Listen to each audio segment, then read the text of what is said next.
Malagasy tombokovavy faly mitsidika ny tokantranontsika indray ny sampana fampahalalam-baovao eto amin'ny fahita lavitra matv amin'ity izy mahafinaritra ity aseny isika anaraka izany hatramin'ny farany.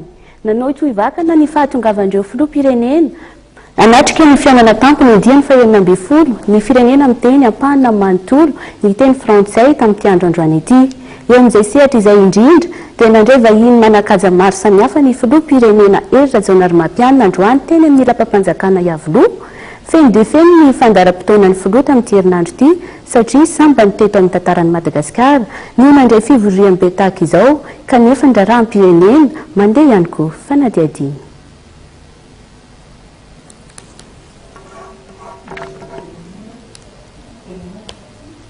Noraisiny filoha Hery Rajaonarimampianina ihany koa ny Premier ministre mauriciana Arnaud Dunot ifandraisany eo amin'ny samy firenena eto amin'ny ranomasimbe indiana no niompanana ny resaka ararotina ny fihaonana tampony francophonie mba hanamafisana ny fifandraisana amin'ireo firenena mpikamana sy mpanaramaso hoy ny filoha Hery Rajaonarimampianina.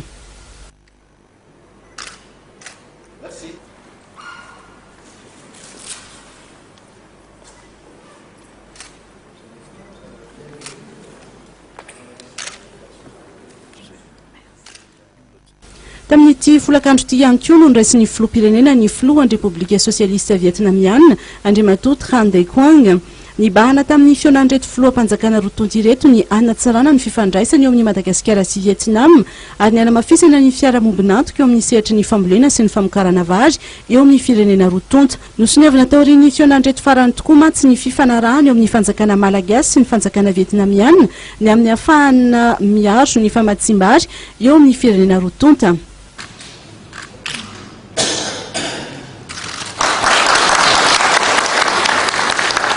Ny maraina indray dia ny délégation avy any Québec notarian'ny Premier ministre Philippe Couillard no noraisiny. I Québec izay efa niara-ny asa sy nanampy Madagasikara nandritra ny 30 taona mahery zao. Ankoatra ny fanomezana fitaovana fitsaboana sy fanafody ampiasaina ao amin'ny hôpitaly Andotapenaka sy fiara fitanterana marary ho aparitaka manerana Madagasikara. Fafahana mianatra any Québec misy 500 tsy mandosa ara-pianarana sy vatsim-pianarana misy 270 no atolotra izy ireo ho an'ny mpianatra eto amin'ny faritra mampiasa manontolo na ampahany teny frantsay. Ho an'ny Madagasikara manokana kosa dia ny ampy 220 izany hoe lasa 220 ny vatsim-pianarana omen'izy ireo ny mpianatra malagasy isan-taona.